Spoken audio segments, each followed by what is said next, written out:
I've saved my progress as fullbleeds.ai found inside the 11 printing folder. So called because we filled in the bleed area on our first two artboards, and therefore everybody's ready to go where the bleeds are concerned.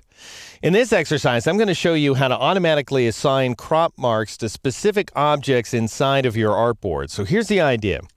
These two pieces of cover art, as well as, by the way, this next door neighbor here, the poster art, we'll need to assign crop boundaries to those as well that trace the artboard. Now, I can't see my artboards because I hid them in the last exercise, so I'll go up to the View menu and choose Show Artboards, or once again, press Control-Shift-H, Command-Shift-H on the Mac. That brings the artboards back so I can see them. Those are non-printing lines, by the way. You're not going to print black lines around your artboards.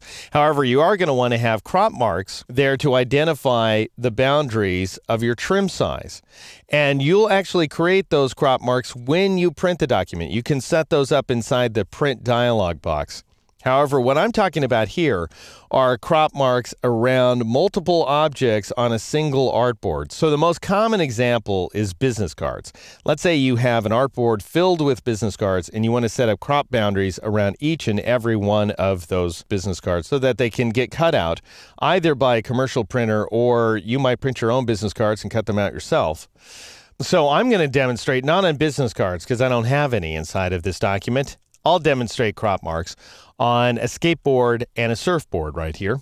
So the first step is to make sure you grab the right object in the first place, and that's a little difficult where, for example, the surfboard is concerned. I'll go ahead and select this surfboard shape, and what you should be able to do is you go up to the Effect menu and you just choose Crop Marks, because Crop Marks is a live dynamic effect.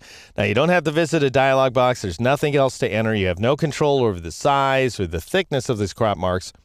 Illustrator goes ahead and applies something that it considers to be an industry standard. In our case, we get nothing. We do have crop marks here inside the Appearance panel, but I applied it to the wrong object. So I'm going to go ahead and press Control-Z, Command-Z on the Mac to undo those crop marks. If they're not doing us any good, we should just get rid of them. I'm going to switch over to the Layers panel, expand this media layer right here, which contains, by the way, the skateboard, the surfboard, and the t-shirt. And I'll go ahead and scroll down. Notice there's this surfboard item right there, but it's actually a clipping mask. So we see that we've got a clipping path right here along with some objects inside that clipping path, and we're trying to apply crop marks to the entire thing. It's just not working for us. And it might be because the clipping path is clipping them away. Anyway, let's not bother with this object. I'll just go ahead and twirl it close. What I want is the backboard. The backboard contains the stroke elements, and it also contains the drop shadow. So if you switch over here to the Appearance panel, you can see there is no fill associated with backboard, but there are a couple of strokes, and then there's the drop shadow. And we want those crop marks to encompass the drop shadow, because otherwise the drop shadow could get trimmed away.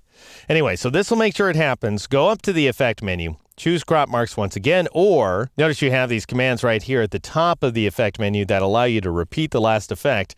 The first one repeats the last effect with its previous settings. The next one brings up a dialog box so you can change the settings. Of course, there are no settings with crop marks, so both commands are going to do the same thing. And you've got a keyboard shortcut to replicate the last effect. It's Control-Shift-E, Command-Shift-E on the Mac, and you end up getting these crop marks right here, which is awesome. Okay, so one of the really awesome things about it is that I can go to the Layers panel and I can make sure that I have all the surfboard objects, which I believe just includes backboard and surfboard. So I'll go and Shift Meatball Surfboard. And notice now, if I drag these objects to a new location, the crop marks move along with them. Now, in this case, I've moved things so far out we're off the artboard, which is not really all that great of an idea. So I'll go ahead and undo that movement, Control-Z, Command-Z on the Mac. But I could just scoot things over a little bit so that I give a little extra room to the skateboard if I wanted to, because I need to assign crop marks to it as well. All right, but the problem is, let's say you want to modify these crop marks in any way, shape, or form, like they're not long enough or they're too long, or they're not thick enough. By the way, they are 0.3 point thick, so that's your traditional hairline, but maybe you think you want to make them thicker for some reason. You're having problems seeing a hairline that's that thin. Well, then you would have to expand this effect so that you could gain access to these crop marks. The problem is, if you expand this effect, and just to do myself a little bit of a favor here, I'll click off of the shapes to deselect them, and then I'll meatball backboard. So just that object is selected. But if I go up to the Object menu and choose Expand Appearance, which is that command that renders an effect to its actual physical paths, As soon as I do that, why then notice I have this backboard group. So it used to be a single object, just a single path outline. And now if I twirl it open, it's a bunch of different paths. These paths, by the way, are all of the individual crop marks.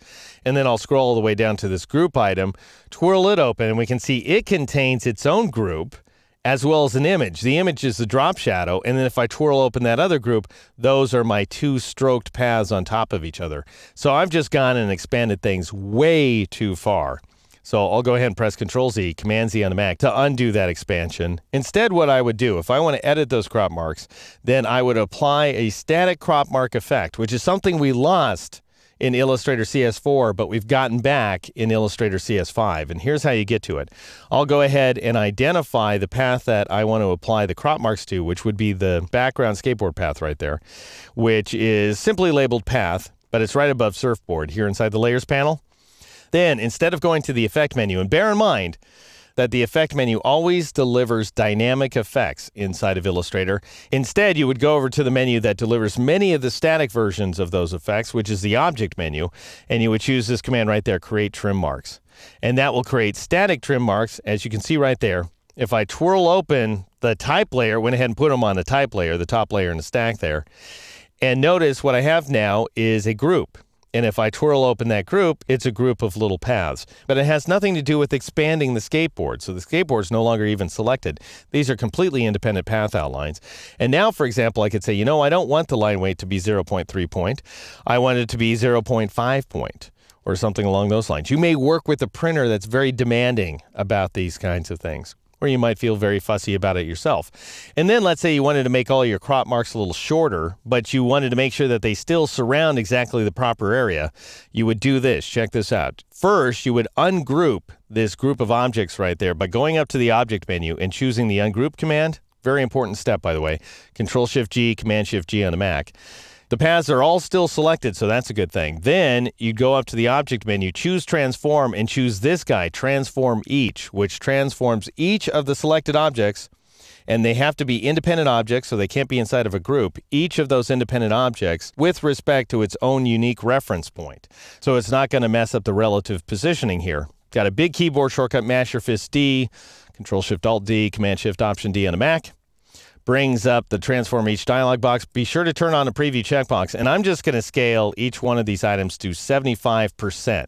That is both horizontally and vertically, so that you can affect both the horizontal and vertical crop marks. And notice if I turn off preview and then turn it back on, keep an eye on these crop marks right here, you can see that their relative position is staying the same even though their size is getting smaller. Then I would click OK in order to apply that change. Then I'd go back up to the object menu, choose the group command again, Control-G, Command-G on the Mac in order to group these guys back together, maybe even rename them crop marks if I have a mind to. And then definitely I'll go ahead and close the type layer, and I'll drag this little burgundy colored square down to the media layer because these crop marks really ought to be on the same layer as the skateboard and the surfboard. So two different ways to work. One dynamic thanks to the effect menu, the other static thanks to the object menu here inside Illustrator CS5.